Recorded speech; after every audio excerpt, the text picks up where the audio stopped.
าพเจ้านางธิดาพรสุวรรณวงศ์เป็นผู้รายงานข่าวในวันนี้พวกเราจะมาเบิ่ง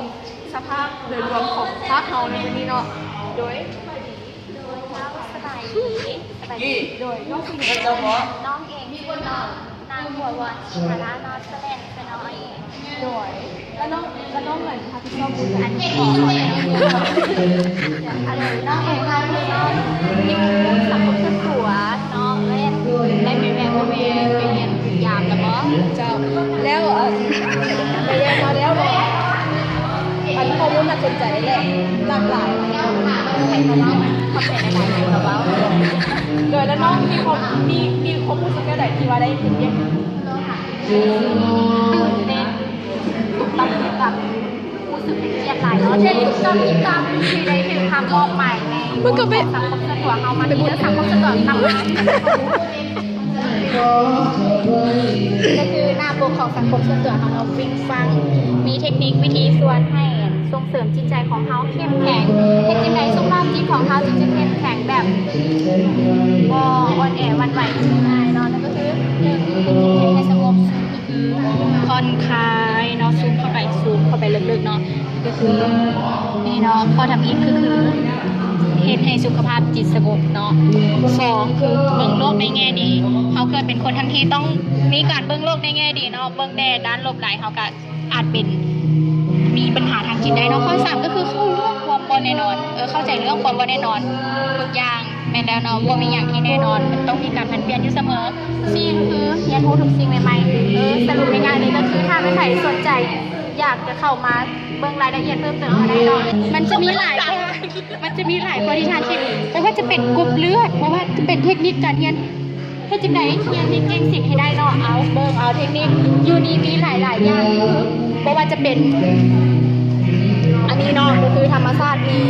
ผลประโยชน์ของเขาอย่างพวกไหนซุปเข้ามาตักน้ำเลยเนาะบ่เป็นหยังหรือว่าจะเป็นท่านอนเพื่อสุขภาพของคนเขาเพราะว่าการเขาต้องดูดีทุกสถานการณ์ไม่ว่าจะเป็นทางด้านการนอนแม้แต่นอนเขาก็ต้องดูดีอยู่เสมอคือนอนแบบใดให้สุขภาพเขาแข็งแรงนอนจังใดให้อีกด้านหนึ่งก็คือแบบทดสอบนิสัยเขาเนาะก็คือทดสอบทายนิสัยรูปวิวแบบมุมมองของชีวิตก็คือการเลือกเบิ่งรูปภาพนี่เนาะเฮามักแบบใดเอาตามความคิดความเป็นจริงเขาเลยเนาะแบบ A แบบ B แบบ C แบบ D เฮามักแบบใดนี่คือการเฉลยคำตอบอยู่ในนี่อ้าวเป็นไผปีนเฮ็ดผิดลวงบ่ได้เนาะจังซี่เนาะ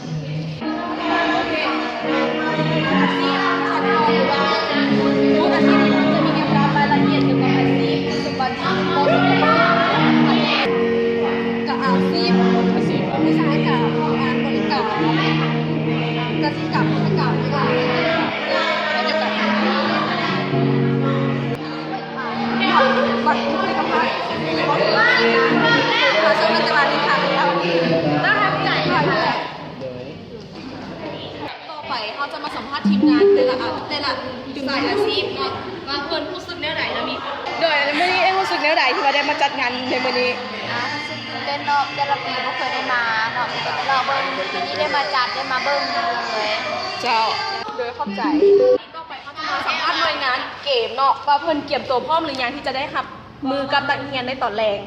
เขาบอกเลยว่าตอนเช้านี่บริเล่นเกมเลยแบบจะรู้สึกเมื่อยแล้วนะตอนแรกจะได้เล่นเกมแล้วเขาก็เตรียมพร้อมมาแล้วเนาะแต่ว่าเขาหาโอกาสที่จะเล่นอยู่แต่มันยังไม่มีโอกาสที่จะเล่นค่ะนะนักเรียนก็จะมาพร้อมกันก็จะมาเป็นสุดลักษณะนี้สุดนี้จะมา10 คนสุดต่อมาจะมา20 คนมาพร้อมกันแล้วอันนี้มันเฮ็ดให้เกิดข้อยุ่งยากในการบรรยายของพวกเขาและสมมติว่าเขาจะเล่นเกมมันจะยากเพราะเป็นเวลามันจ้อกันมันจ้อเข้ามาหลายค่ะนะต่อไปเขาจะมาสัมภาษณ์อาจารย์ที่รับผิดชอบหรือว่าผู้ที่ว่า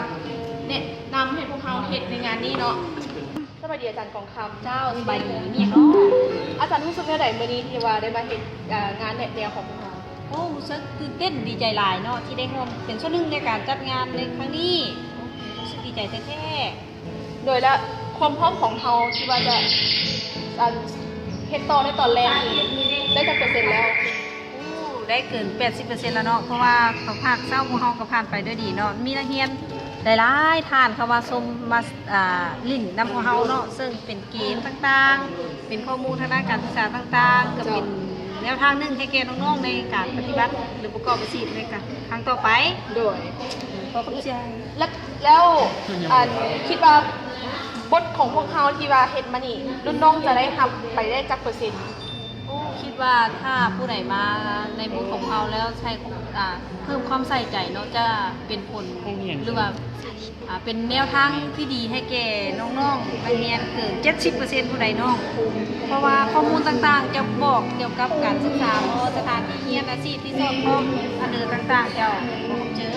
โดยเขาเข้าใจอาจารย์กองคำและนี่ก็เป็นการรายงานข่าวเกี่ยวกับบูธการแนะแนวของเรา